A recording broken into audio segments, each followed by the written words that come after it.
Amen, amen, amen. Avant de laisser la place à la parole de Dieu, juste un petit sujet de prière. Il y a notre sœur Manuela Rigler qui s'est cassé le poignet, là, Jacques, avec son épouse, donc était toute la journée, partie de la journée aux urgences.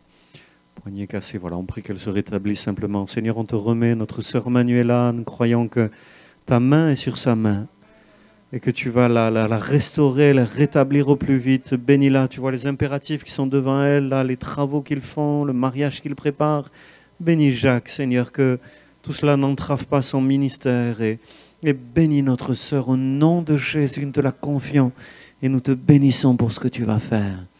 Amen, amen, amen. Alors on a la joie ce soir de recevoir notre frère Marc Maggio avec voilà, des amis de Fréjus, la famille qui l'ont accompagné. Il a écrit un livre, Dieu m'a écrit. Il le fait aussi pour vous. Il raconte un certain nombre de témoignages qu'il a vécus et puis il partage des encouragements sur la parole de Dieu, ce que Dieu a mis sur son cœur. Ça fait des années que c'est un ancien responsable de l'église de Fréjus. Je disais, pour moi, Marc, alors moi je ne suis pas à Fréjus, je ne sais pas tout, mais pour moi c'est comme Daniel ou André ou Jean-Paul ici à Antibes. Vous voyez, c'est les anciens, c'est ceux qui sont les piliers de l'église depuis des années à Fréjus. À chaque fois qu'on y va, voilà, c'est lui qui nous accueille, on le voit bricoler, on le voit faire des repas, s'occuper des aînés, voilà, différentes choses à la manœuvre à Fréjus. Et on est heureux, honoré, enchanté de le recevoir ce soir. On le charge de transmettre nos salutations à Marco, hein, qui est un enfant de notre église. Et voilà, Marco Ambrogio, voilà. Et on lui souhaite la bienvenue, on peut l'applaudir pour lui souhaiter la bienvenue au milieu de nous. Alors, tu te mets en haut pour qu'on voit ton illustration, c'est ça, ou ici? Qu'est-ce que tu préfères? Comme ça te va? Allez, alors je te laisse le pupitre ici. Super. Et le micro. Voilà, donc je suis de Fréjus depuis 21 ans et 27 ans à Aix-en-Provence, où je suis né spirituellement. Alors, vous avez un ancien qui est vieux, quoi. C'est pas la définition d'un ancien. Hein. Un ancien peut être ancien à 50 ans, 40 ans, parce qu'il est reconnu comme tel. Voilà. Alors, j'ai glané dans mon livre, je me suis servi finalement, hein, pour vous amener un encouragement. Et aussi, je vais vous demander d'avoir de l'imagination. Parce que le 6, donc il y a 2 dimanches, à Fréjus, j'ai fait un décor d'appartement. Tu l'as pas vu. Tu n'as pas vu visionner. Donc c'est comme un appartement. Donc j'ai invité mes frères et mes sœurs à venir chez moi, à les accueillir. Alors imaginez que vous êtes chez moi, hein, que je vous invite, et que vous répondez à l'invitation, bien sûr. Hein. Et ce message m'a été inspiré, non pas de la Bible, enfin, le début, hein, le déclic, mais d'un texte de Maxime Le Forestier, qui chante « C'est une maison bleue, adossée à la colline, on y vient à pied, on ne frappe pas. Ceux qui vivent là ont jeté la clé. On se retrouve ensemble après des années de route et on vient s'asseoir autour d'un repas. Tout le monde est là. Amen. Tout le monde est là. » Je vais quand même souligner, avant que j'oublie, de quelle manière j'étais accueilli dans cette église. Déjà par notre frère Jacques Elbaz, qui est depuis longtemps en Israël. Lorsque j'étais visiteur de prison, il m'a facilité la tâche pour que je vienne prêcher à la maison d'arrêt de Grasse. Donc ça a été un premier accueil. Ensuite, notre frère que nous aimons avec Marc Ambrogio, moi qui m'appelle Marc Maggio, que des Français dans la bande, Patrick m'a reçu comme on devrait tous se recevoir, avec un amour, une gentillesse. Je ne peux pas dire quelle a été mon émotion de recevoir, alors que souvent on me refoulait, tandis que là, lui, il m'a accueilli, vraiment. Alors, ça rentre dans le message. Et dimanche dernier, donc je visionne vos prédications, donc je ne suis pas un espion, c'est pas ça, hein, c'est parce que ça me plaît. Et notre frère qui était là sur l'estrade, qui a prêché sur la passion. Ça, c'était pas prévu, mais je l'ai rajouté pour maintenant, là, la passion. Le Seigneur est témoin que ma vie a été une vie de passion. Parce que dès le premier jour où j'ai dit que j'allais servir le Seigneur, il y a 48 ans, pour moi, je pense, et je ne me trompe pas, ça a été toujours de la passion. Il y a un verset de la parole de Dieu qui dit, c'est Josué qui écrit à la fin de sa vie, au chapitre 24, au verset 15, « Moi et ma maison, nous servirons l'Éternel. » Et il sera question de maison plusieurs fois dans ce que je vais vous dire. « Moi et ma maison, nous servirons l'Éternel. » Bizarre, à la fin de sa vie, comme s'il allait servir pour la première fois finalement. Et il a servi avec Moïse, il a eu des combats, il a remporté des victoires, il a traversé le Jourdain avec tout le peuple, toute l'armée, il a mis les sacrificateurs dans le lit de la rivière à pied sec avec l'étape de la loi. Il a fait des choses extraordinaires, les murailles sont tombées, et à la fin de sa vie, il dit « Moi et ma maison, nous servirons l'Éternel. » Parce que plus haut, il est marqué, et il dit au peuple, qui allez-vous servir? Qui allez-vous servir? Aujourd'hui, qui allez-vous servir? Bonne question. Hein? Je vais vous laisser un verset, justement, qui relate ma vie. Le psaume 45, verset 2. Mon œuvre est pour le roi. Ça rejoint la passion. Ça rejoint le désir que nous avons de servir celui qui nous a donné la vie éternelle, et qui a donné sa vie pour ça. Dans Romains, il est dit ceci, au chapitre 15, verset 7, « Accueillez-vous. Accueillez-vous les uns les autres, comme Christ vous a accueillis. » De quelle manière le Seigneur nous a accueillis? Moi, maintenant, ce soir, je peux parler que de moi, que de mon épouse, que de mon gendre. Mais je ne vous connais pas, mais je sais de quelle manière le Seigneur m'a accueilli. Venez à moi, vous tous qui êtes fatigués, chargés. Et pour l'époque, j'étais vraiment chargé de beaucoup de choses. Alors nous devons nous accueillir les uns les autres. Nous devons absolument nous accueillir les uns les autres. Chez les orientaux, en l'occurrence chez les juifs, il y a une façon d'accueillir les gens lorsque quelqu'un toque à la porte et que la personne, le propriétaire de la maison, ouvre et qu'il ait ce geste spontané de prendre de l'eau et de laver les pieds de celui qui a toqué à la porte, ça veut dire qu'il le reçoit. C'est un souhait bienvenu, un sens de l'hospitalité, que ce soit pour une personne, je suppose, pour une famille entière qui frapperait à la porte. Et là, nous voyons combien de fois dans la parole de Dieu, il est parlé de se laver les pieds. Alors j'ai pris 2 textes comme ça, non pas au hasard, parce que c'est des textes qu'on aime beaucoup. Abraham, lorsqu'il est là en train de peut-être prendre l'eau frais, je ne sais pas. En tout cas, il fait très chaud. Et il est là sous les arbres, les chênes de Mamré. Et tout d'un coup, il y a 3 hommes qui arrivent. Il y a 3 hommes qui arrivent vers lui. Il les voit et il se précipite et il se jette à genoux devant ces 3 hommes. Et tout de suite après, il leur dit « Vous permettez que j'apporte un peu d'eau pour vous laver les pieds ?» Et après cette laver les pieds, naturellement, ces 3 personnages sont venus pour annoncer une bonne nouvelle, puisque Isaac allait naître l'année d'après.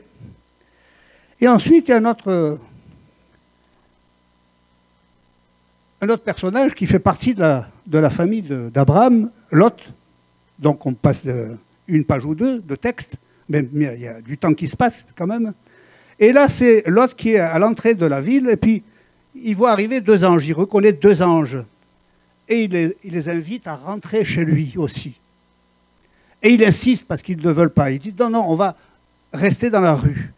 Mais sachant le danger qu'ils encouraient, ces deux anges, il insiste et ces deux anges rentrent et il leur lave les pieds à leur tour. Alors, comme je vous ai dit tout à l'heure, j'ai glané dans mon livre. Et puis, lorsque j'étais en Haïti, il y a un des voyages, j'avais préparé un message pour le dimanche. Et j'arrive à l'église, une église, j'allais dire, grâce au tremblement de terre, mais elle a triplé, parce que les gens se sont réfugiés dans le Seigneur. Elle a triplé, cette église. C'était bondé. Et je vois, je m'avance pour aller vers l'estrade, et puis m'asseoir où je m'asseyais d'habitude. Et il y a une dame chrétienne qui me dit, Marco, aujourd'hui, tu ne te mets pas là, parce que les femmes, c'est à droite, et les hommes, c'est à gauche. Bon. Je m'exécute, donc, et puis je vais donc à gauche. Bon. Et je vois 2 grandes bassines avec de l'eau, des brocs d'eau.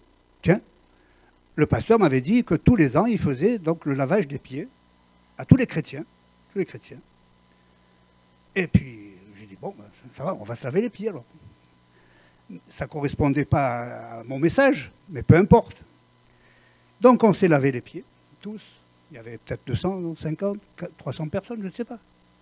On a eu le temps de se laver les pieds tous. Et donc, le 6 juin, j'ai eu l'honneur de laver les pieds de mon pasteur. À 2 reprises, puisqu'on a 2 cultes. Alors, voilà, je vais illustrer, parce que, s'il n'y a pas de volontaire, je ne sais pas où tout le monde s'est bien lavé, j'en sais rien. Voilà, parce que ça a une signification, le lavage des pieds. Ce n'est pas pour faire du spectacle, pas du tout, pas du tout. Donc, mon pasteur était assis, et j'ai lu un texte de la parole de Dieu, bien sûr. Quand Jésus est dans le chapitre 13 de Jean, Jésus est à table. Jésus est à table. Il est à table. Ils ont fini le repas. Il se lève. Il se dévêtit. Il enlève ses vêtements. Il enlève le linge dont il était saint. Et il commence à laver les pieds des 12 apôtres. Même celui qui allait le renier. Il avait enlevé les vêtements de sa divinité. Il était fils de Dieu. Il était prince de la paix. Et là, il revêt un autre vêtement. Un vêtement de serviteur. Alors, je dis à Marc, qui était assis, j'ai dit, tu vois, Marc, je ne pourrais pas te laver les pieds comme ça.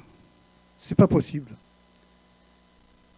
Il faut que moi aussi, je mette le vêtement de serviteur. Et je me suis baissé et j'ai lavé les pieds de mon frère. Et dans la nuit en Haïti, je reviens en Haïti, dans la nuit du dimanche soir au lundi, il m'arrive souvent, quand je ne dors pas, d'avoir des relations extraordinaires. Et je prie, je parle au Seigneur. Je ne sais pas si ça veut dire prier ou parler, je ne sais pas. En tout cas, j'ai un dialogue avec mon Seigneur. J'ai dit, mais je vais rentrer en France, comment je vais faire pour dire à mon pasteur qu'il faudrait laver les pieds de 200 personnes, 300 personnes, ou j'en sais rien. Ça prendrait du temps, c'est vrai, ça gâcherait tout. Entre guillemets, ça gâcherait tout. Parce qu'il y a un sens profond au lavage des pieds. Quand Jésus a lavé les pieds des 12 apôtres, ce n'est pas pour que les pieds soient propres, c'est parce que plus tard, quand Jésus allait partir vers son Père, les apôtres allaient sur les routes, ils allaient se salir. Et souvent, on se salit les uns les autres. Ça me reste là. Et souvent dans mon cœur qui saigne des fois. On peut se salir seul. Je me suis sali seul. Il n'y a pas un juste, il n'y a pas un seul juste. Il peut arriver que pendant 48 ans, il m'est arrivé de me salir seul. Mais alors quand on salit l'autre, il faut aller en courant, prendre de l'eau fraîche et laver les pieds de celui dont on a sali les pieds. Et alors donc dans la nuit, je me suis dit, comment je vais faire? Le Seigneur m'a répondu. Je dis mon Seigneur parce que j'entendais des réponses, c'est tout. Hein. Il ne faut pas compliquer les choses. Il me dit, prends une autre bassine. Moi, j'avais les bassines en tête. Et tu mets une eau spéciale dans ces bassines. Dans cette bassine. Tu mets une eau spéciale. Et je vais demander à quelqu'un de regarder un peu ce qu'il y a dans cette bassine. Je vais demander peut-être au pasteur là, de lire un peu tout ce qu'il y a dans cette bassine.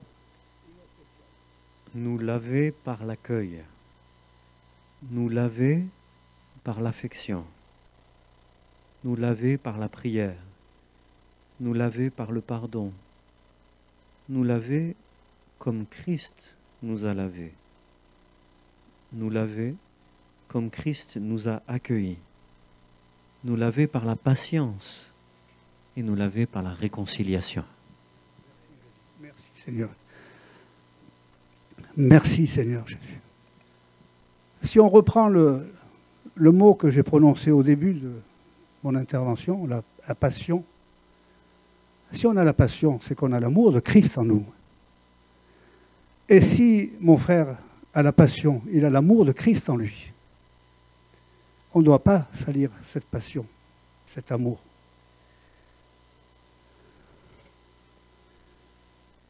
Dans Hébreux, au chapitre 13, il nous est dit persévérer dans l'amour fraternel. Persévérer dans l'amour fraternel. Faites des efforts. Le Seigneur Jésus sait très bien qu'on est en chair, qu'il y a des moments de faiblesse, je sais très bien. Et j'allais dire l'apôtre Paul. S'il y a un théologien qui dit que c'est l'apôtre Paul, mais enfin... Et il est rajouté, n'oubliez pas l'hospitalité. Car en l'exerçant, quelques-uns ont logé des anges. Amen. Comme Lot a logé des anges. Bon.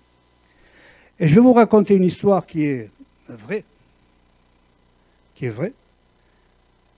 Et qu'avec mon épouse, on a gardé, et mon Jean, qui connaît très bien aussi ce couple, c'est un couple, qui, un mardi soir, était donc à la réunion de prière. Nous étions aussi, mais nous étions étrangers à ce qu'on allait nous raconter. Et voilà que une dame était présente pour la première fois. Elle va voir le pasteur pour lui dire « Est-ce que quelqu'un pourrait me loger pour une nuit ?» Automatiquement, le pasteur va vers monsieur et madame Lingua, d'origine italienne. Je crois que c'est Anita et Georges.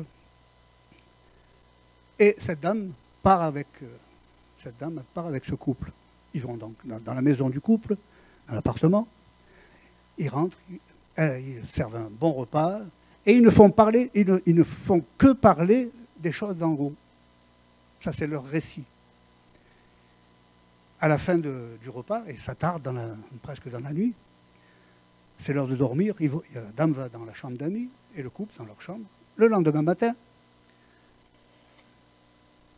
Georges et Anita se lèvent pour faire le café, le petit déjeuner, et ils attendent un petit moment, encore un moment, et ainsi de suite, et puis personne. Ils vont toquer à la porte de la chambre. Au bout d'un moment encore, ils ouvrent la porte, il n'y avait personne. Le lit était intact, il n'y avait personne. Ils sont interloqués. Ils vont dans la salle à manger, d'après leur récit, ils tournent, ils disent qu'est-ce qui se passe? Ils vont à la porte d'entrée, et la porte était fermée de l'intérieur. Étant donné qu'ils étaient ancrés dans la parole de Dieu, qu'ils étaient nourris de la parole de Dieu, et que leur service était justement l'accueil. C'était un couple d'accueil pour l'Église. Combien de fois ils nous ont accueillis, nouveaux convertis. Et voilà qu'ils se disent, l'un à l'autre, c'est un ange que le Seigneur nous a envoyé. Voilà. Il se passe 2 mois. C'est un dimanche matin. Georges se lève pour aller faire le café, petit déjeuner, et il appelle son épouse, elle ne répond pas. Et il va dans la chambre, il la secoue, elle ne pouvait pas se réveiller. Elle était partie avec son Seigneur. L'ange était venu pour lui dire, prépare-toi à la rencontre de ton Dieu. On dit, oui, ça peut être vrai, ça peut être pas vrai. Moi, je crois que la parole de Dieu, elle est vraie, c'est tout. C'est tout. Je ne vais pas vous dire que, et ce n'est pas le but de Dieu, c'est pas le but de Dieu, qui va vous nous envoyer un ange à tous les matins là pour nous dire faites ceci ou cela dans la journée ou un truc comme ça. C'est pas le but de Dieu, ça. Il y a un autre endroit aussi qui doit être un endroit d'accueil, et ça l'est en tout cas. C'est lorsque Salomon a reçu les instructions de Dieu, de l'Éternel, pour construire le temple. Il avait les plans du papa, il avait un ingénieur là-bas du côté de Tyr, il avait le roi de Tyr pour lui, tout ça, bref, tout allait, Hiram, je crois que c'est qui s'appelle. Mais il se met à construire, il termine le temple, et il a une réaction comme ça, comme ton livre, prière. Il a prié l'Éternel pour que tous ceux qui allaient rentrer dans ce temple, et à partir de ce moment-là, il n'est plus parlé de temple, mais de maison. Ça m'a touché, ça. Et tout le long, même l'Éternel, il dit, la maison que tu m'as construite. Maison. Alors il prie l'Éternel pour que le peuple d'abord, lorsqu'il priera, ce peuple, que l'Éternel exauce leur prière.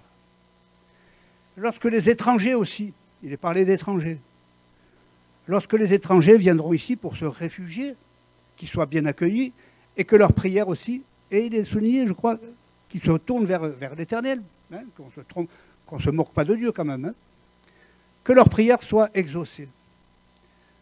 Il y a Ésaïe aussi qui nous vient en aide en quelque sorte, et qui dit au chapitre 56, « Je donnerai dans ma maison.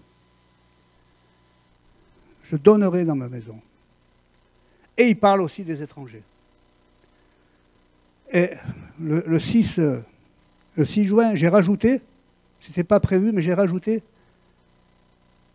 s'il y a quelqu'un de nouveau ce soir, ou un dimanche matin, que cette personne ou ces personnes ne se sentent pas trop étrangères, parce que Dieu est un père de famille nombreuse et il veut encore des enfants. Il veut encore des enfants. Il n'en a pas assez. Il y a d'autres cas de figure aussi. C'est une femme de distinction. C'est la Sunamite. À un moment donné, on en parlait peut-être pendant un mois ou deux, on en parlait de la Sunamite. Il y avait des prédications à droite et à gauche de la Sunamite. C'est une femme qui a fait des expériences extraordinaires, heureuses et malheureuses. Voilà qu'un jour, elle n'avait pas d'enfant. Le prophète, par l'intermédiaire de l'Éternel, bien sûr, l'Éternel lui accorde un enfant. Cet enfant grandit, il meurt, et elle a ce réflexe de prendre cet enfant, non pas de le laisser, je ne sais pas comment qu'il y avait de pièces dans la maison, non pas dans sa propre chambre, mais elle le met sur le lit et dans la chambre haute qui avait été construite exprès pour le prophète, sur le lit du prophète. Ce prophète se sentait tellement bien accueilli qu'il venait tous les ans, ou à chaque fois qu'il passait en tout cas. Il était tellement bien accueilli.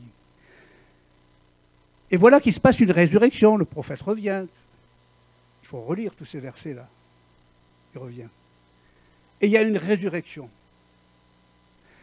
Et je vous assure, mes frères et mes sœurs, pour ceux qui reçoivent, dans nos maisons, il y a eu certainement des résurrections, et je vais m'expliquer.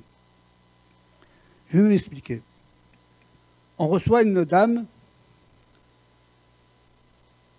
qui disait à chaque fois qu'elle nous voyait, depuis 30 ans, 35 ans, « Marc et Gisèle, je vous admire, vous avez la foi. » On ne l'a pas toujours eu. Et naturellement, à chaque fois, elle repartait triste. Mais cette fois-ci, là, je lui ai dit, ce matin, tu as écouté la parole de Dieu. Cet après-midi, tu as écouté la parole de Dieu. Alors j'ai dit, elle s'appelait Lucie.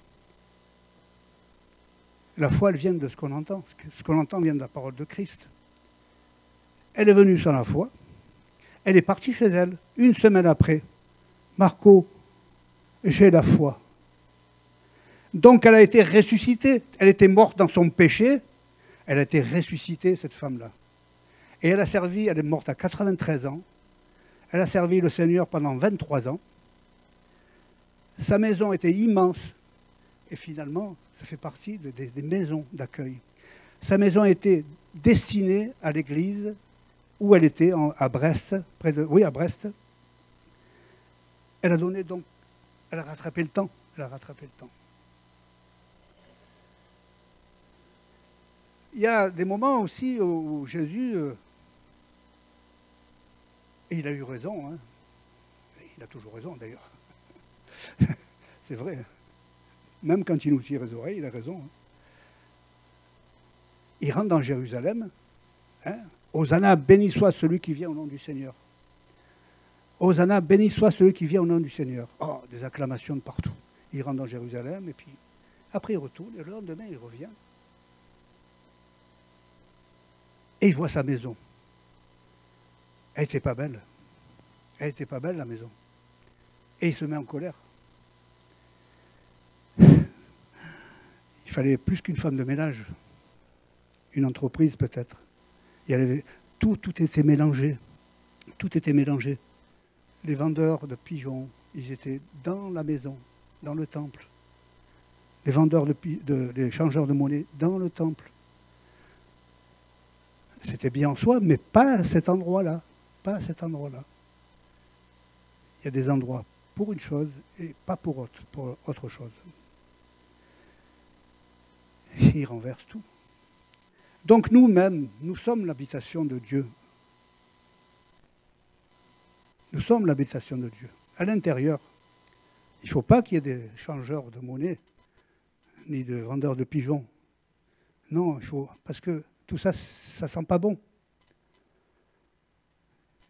Il faut le mettre de côté. Mais le Seigneur est là. Il est là pour dire, ma maison sera appelée une maison de prière, et vous en faites une caverne de voleurs. Heureusement que le Seigneur est bon. Il sait comment nous parler. Il sait comment nous parler. Cette maison, elle aurait dû être entretenue comme ça ramène 33 ans en arrière, lorsque cette mamie, 84 ans, qui est dans le temple lors de la naissance, de la présentation de Jésus, elle est dans le temple, elle s'occupait de la maison de l'Éternel. Elle était là. Je ne sais pas ce qu'elle faisait, mais en tout cas, il est dit qu'elle parlait déjà du Messie. Elle parlait du Messie. Dans la maison de l'Éternel, elle était là.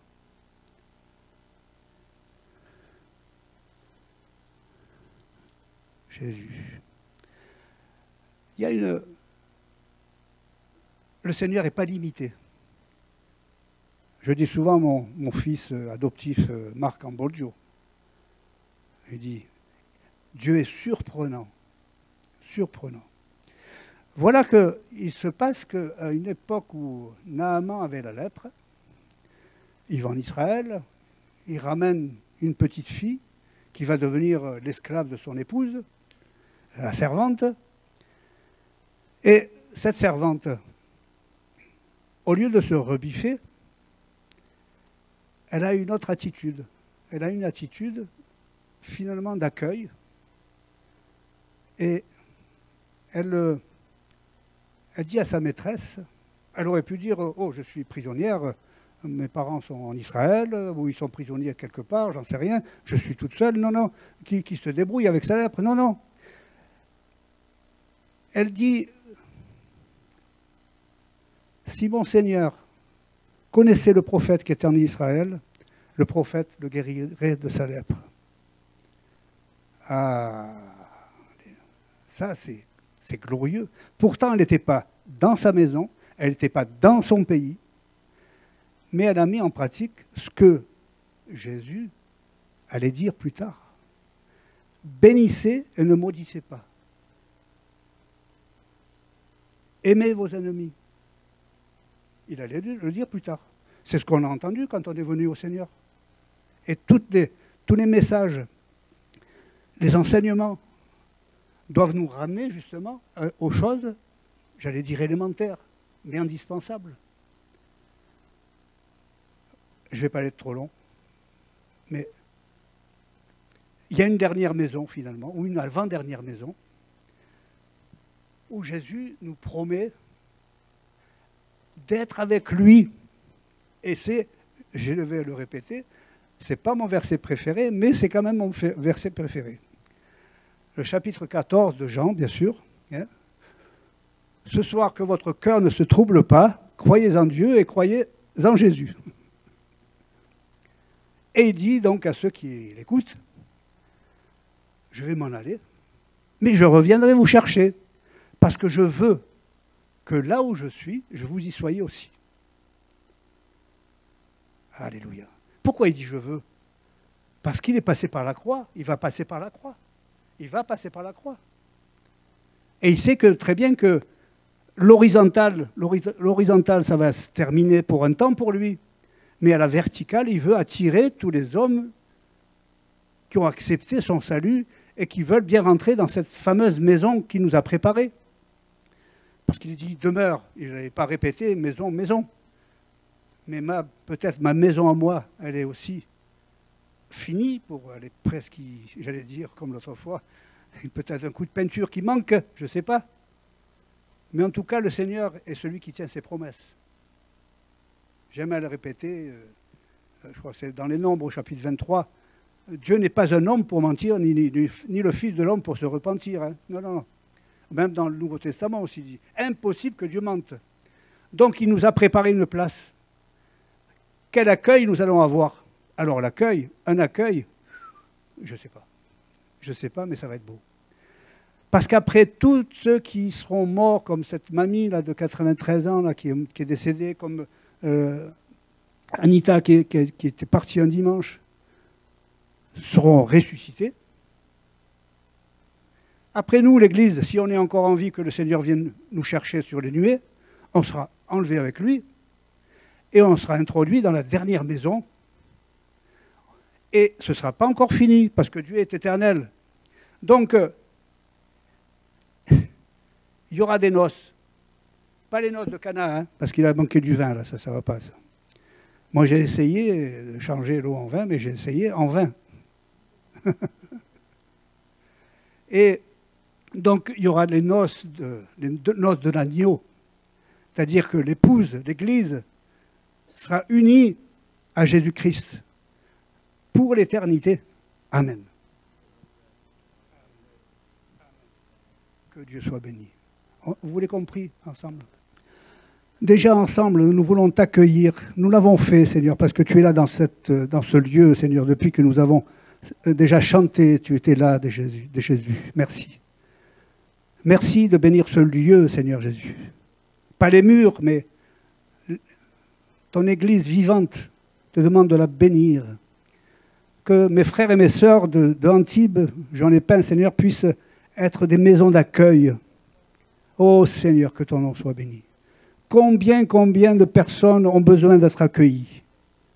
Oh Seigneur, une fois j'ai prophétisé en disant, Seigneur, que le Seigneur aimerait que des gens de mauvaise vie puissent rentrer dans nos lieux de culte, des brigands puissent rentrer pour se convertir, toutes sortes. Nous étions des gens de mauvaise vie.